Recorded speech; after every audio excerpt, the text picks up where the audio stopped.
ए, दोनों को लेकर आओ।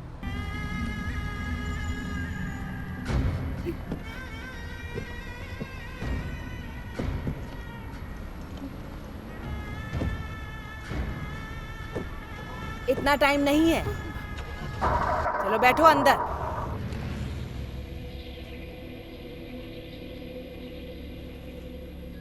अच्छा, ओके। गैर कानूनी संबंध का मामला है, लेकिन ये न्यूज हमारे लिए कंप्लीट नहीं है। हमें एक खास न्यूज की जरूरत है।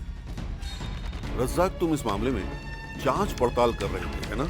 हमें इस कहानी को अलग नजरिए से देखना होगा। तुम्हें जेल जाकर उस महिला से बात करनी चाहिए और फिर उस उस्मान और स्पॉन्सर से बात करो। एक बात समझ लो, हमें इन सब का लाइव स्केच बनाना है।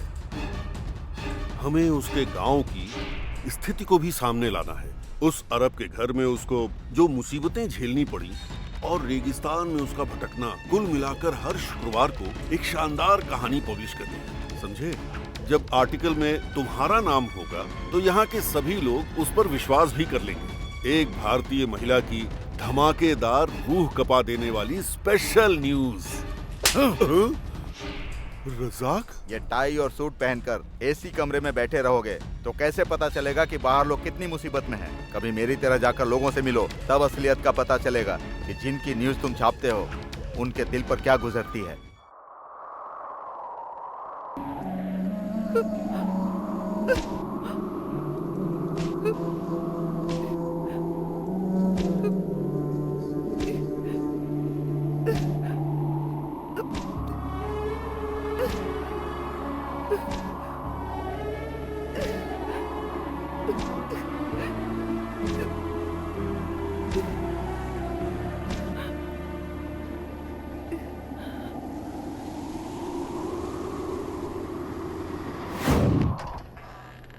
चल इधर आ।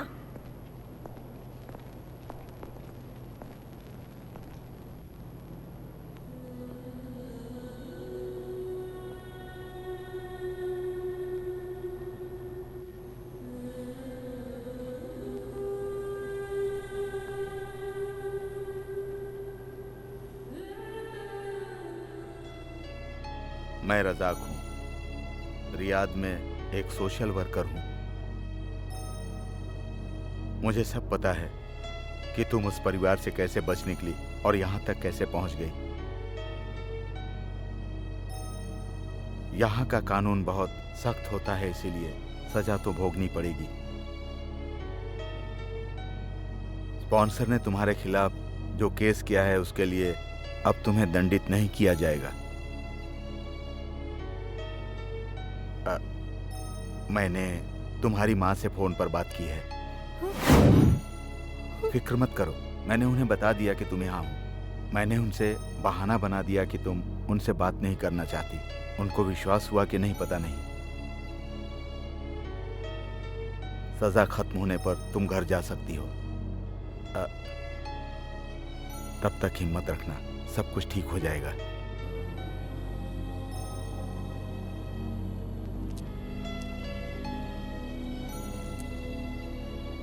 मैं तो आपको जानता नहीं हूँ, तो आप हेल्प क्यों कर रहे हैं? तुम भी तो अश्वथी को नहीं जानते हो, फिर भी तुमने अश्वथी की मदद तो की है ना। हो सकता है कि ऊपर वाले ने हमें एक दूसरे की मदद करने के लिए भेजा हो। अगर तुम चाहो तो मैं तुम्हारे गांव में तुम्हारी खबर दे दूं। नहीं, मेरा ऐसा कोई नहीं है जो कि मेरा इंतजार करे। तुम्हारी हेल्प की जरूरत नहीं है, जाओ यहाँ से। तुम्हारे स्पॉन्सर ने तुम्हारा वीजा कैंसिल कर दिया। इस देश से निकलने का एक ही रास्ता है। अगर हम कुछ नहीं करते तो प्रक्रिया में और देरी होगी। क्या तुम इतने लंबे समय तक जेल में रह लोगे? भले ही तुम्हारा परिवार ना हो, लेकिन तुम्हें अपने देश में तो जाना चाहिए ना। 15 सालों से इस देश में हूं मैं, जिससे कि मुझे कुछ होना, लेकिन मैं बच नहीं पाया। मैं उस लड़की को अकेला नहीं छोड़ना चाह रहा था ताकि उसे बचा लूं मैं, लेकिन क्या हुआ? वो नहीं बची ना। तुम रेगिस्तान में काम करते थे ना। रेगिस्तान में जहाँ कोई जिंदगी नहीं होती वहाँ हम ठिकाना ढूंढ लेते हैं। छोटे छोटे पौधे भी रेगिस्तान में हार नहीं मानते। अगर वो छोटे पौधे हार नहीं मानते तो हम इंसान होकर आखिर हार क्यों माने? हम उन पौधों से कहीं ज्यादा मजबूत हैं। हम इंसान तो सब कुछ का सामना कर लेते हैं।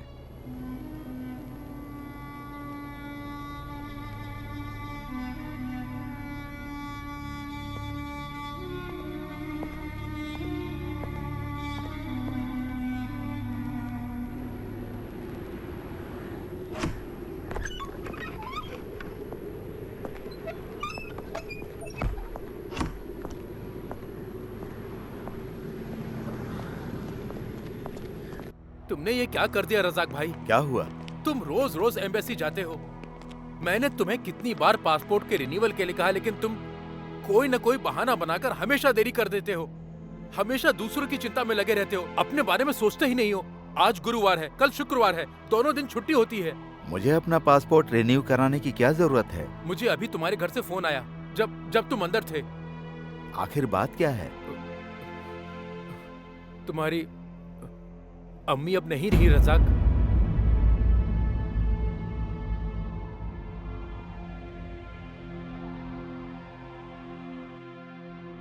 दिल के दौरे से उनकी मौत हो गई। अब तुम अपने गांव कैसे जाओगे रजाक?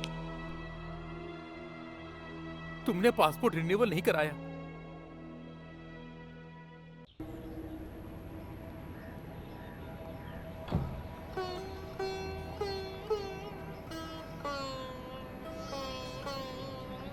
रजाक भाई,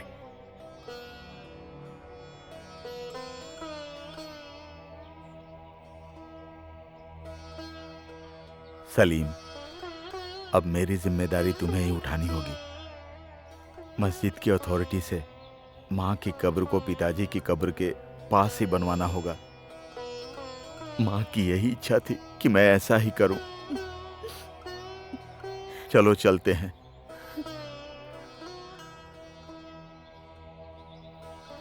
हम माँ को यहीं पर सुपुर्दे खाक करेंगे। मैं माँ के लिए बस इतना ही कर सकता हूँ।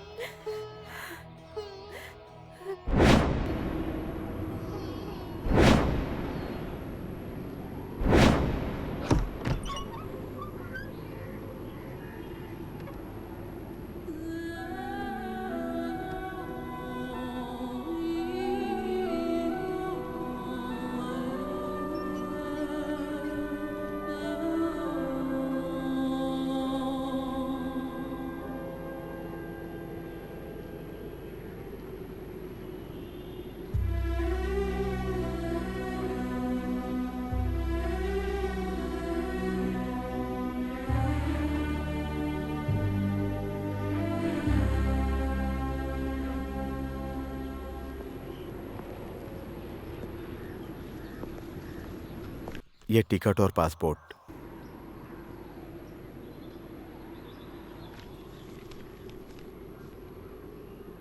नींद में हमें बहुत बुरे सपने आते हैं, लेकिन जागने के बाद हम सब भूल जाते हैं। वैसे ही यहाँ की घटनाओं को एक बुरा सपना समझकर तुम भूल जाना। यहाँ से जाते समय इस मरुभूमि को भूल जाना, नई दुनिया में जाना।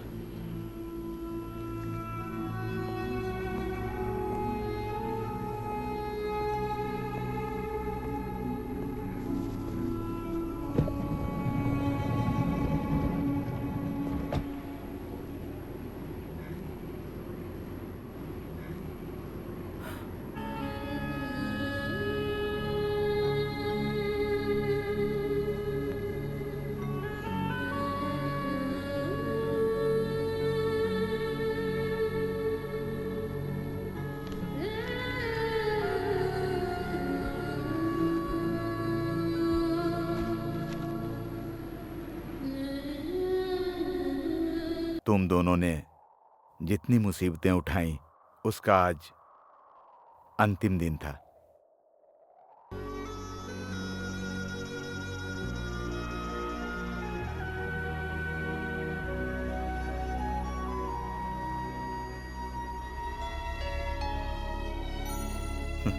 ठीक है।